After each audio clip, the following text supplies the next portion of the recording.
In this episode of American Food Wars, we look into fried green tomatoes versus onion rings, the Southern fry-off.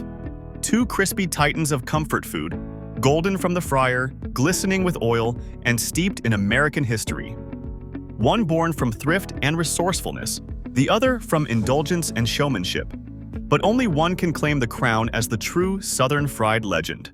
Welcome to True History in Minutes, where we uncover the fascinating stories behind the things you use every day. If you like this type of content, consider subscribing and turning on notifications. It directly supports the growth of this channel and helps us keep exploring the delicious, strange, and surprising corners of history. Before we even dig in, picture this: a small-town diner along a dusty Alabama road sometime in the 1930s. The screen door creaks open, sunlight cuts through the haze, and that unmistakable aroma of hot oil and cornmeal fills the air. On one plate, slices of firm green tomatoes sizzle to a golden crisp. On another, thick rings of onion bubble like molten gold, promising sweetness and crunch in every bite. They look similar, they sound similar, but their stories couldn't be more different. One came from survival, the other came from swagger. One from the farmhouse kitchen, the other from the American diner. Which one truly defines the South? Stay tuned, because the answer might just challenge what you thought you knew about Southern cooking. Coming up, the shocking truth about where fried green tomatoes really came from, the rise of onion rings from carnival snack to fast food icon, and the unlikely Hollywood twist that brought fried green tomatoes roaring back into the American spotlight. Plus, the final verdict: which one takes the title of the South's ultimate fried masterpiece? So let's drop back in time, to the turn of the 20th century. The South was still recovering from decades of economic hardship. Farmers grew whatever they could, and often, that meant tomatoes that never ripened before the first frost. Green, hard, and bitter, they weren't exactly a farmer's prize crop. But waste wasn't an option. Someone, somewhere, decided to slice those green tomatoes thin, dredge them in cornmeal and flour, and fry them up in sizzling bacon grease. It was a genius move, turning hardship into something beautiful. The tartness of the unripe tomato, the crunch of the cornmeal crust, the salt, the smoke from the bacon fat. Suddenly, a throwaway vegetable became a meal worth celebrating. But here's the twist: fried green tomatoes weren't originally Southern at all. In fact, the earliest printed recipes were found in Northern and Midwestern cookbooks.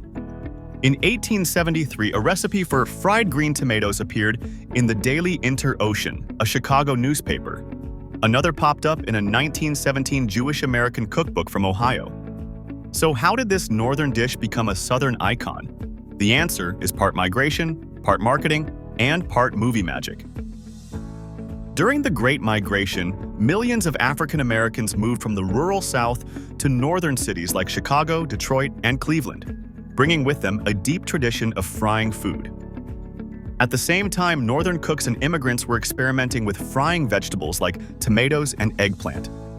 Somewhere along the way, the two worlds collided. In 1991, the movie Fried Green Tomatoes at the Whistle Stop Cafe hit theaters. Set in Depression-era Alabama, it told a story of friendship, resilience, and, yes, a mysterious barbecue recipe that may or may not have included a rival. The film became a hit, and suddenly fried green tomatoes were everywhere. Restaurants in Georgia, Alabama, and Mississippi rushed to put them on the menu, and people started believing they'd been there all along. In a way, Hollywood rewrote history, and the South didn't mind. The dish felt Southern, it tasted Southern, and it fit right in beside catfish, collard greens, and cornbread.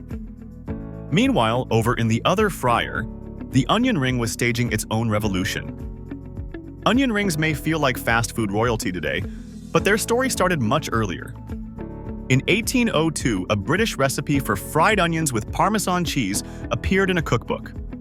But the first true onion ring recipe, the one dipped in batter and deep-fried, appeared in a 1933 Crisco advertisement in the US.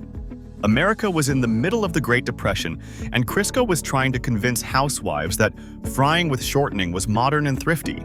The ad promised a new way to make onions taste like a delicacy, and people loved it. But onion rings didn't become a cultural phenomenon until the rise of diners and drive-ins in the 1940s and 50s. Picture it: neon lights, chrome counters, and sizzling fryers that never cooled down. Onion rings were the perfect sidekick. Crunchy, golden, a little sweet, a little salty, and absolutely irresistible. They were easy to make, impressive to look at, and paired perfectly with burgers and milkshakes. By the 1960s, the onion ring was everywhere. Texas steakhouses were stacking them high. Burger King launched its version in 1978, cementing it as fast food canon. Meanwhile, fried green tomatoes remained mostly a regional secret, loved by some, unknown by most, until that 1991 movie flipped the script. So let's compare them, not just in flavor, but in philosophy. Fried green tomatoes are a dish of transformation. They take something imperfect and make it shine. There's a lesson in that beauty and flavor can come from imperfection. They embody thrift, resilience, and creativity.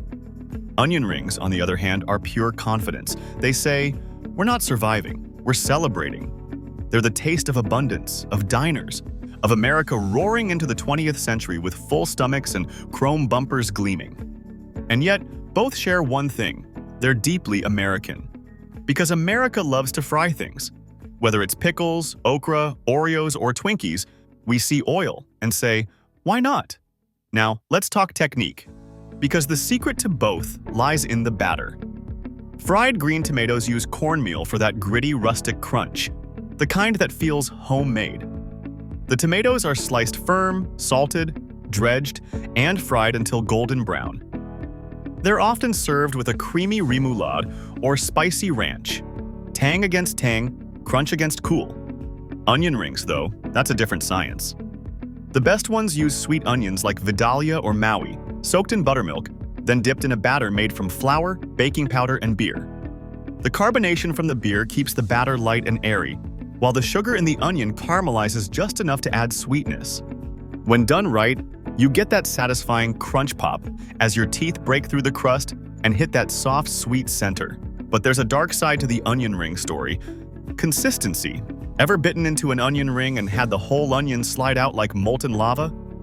A true test of craftsmanship is how well the onion sticks to its crust. It's an art form, one lost in many fast food kitchens. In contrast, fried green tomatoes are forgiving.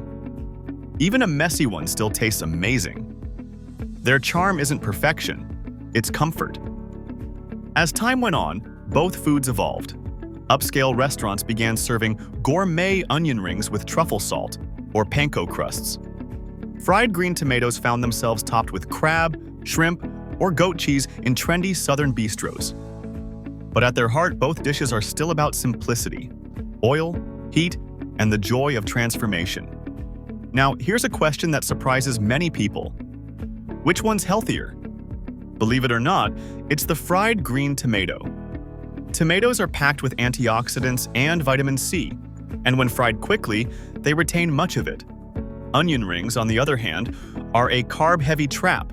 Delicious, yes, but definitely not a friend to your arteries.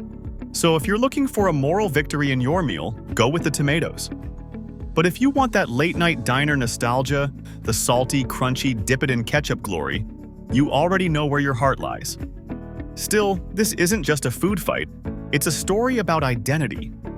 Fried green tomatoes became Southern because the South needed them to be.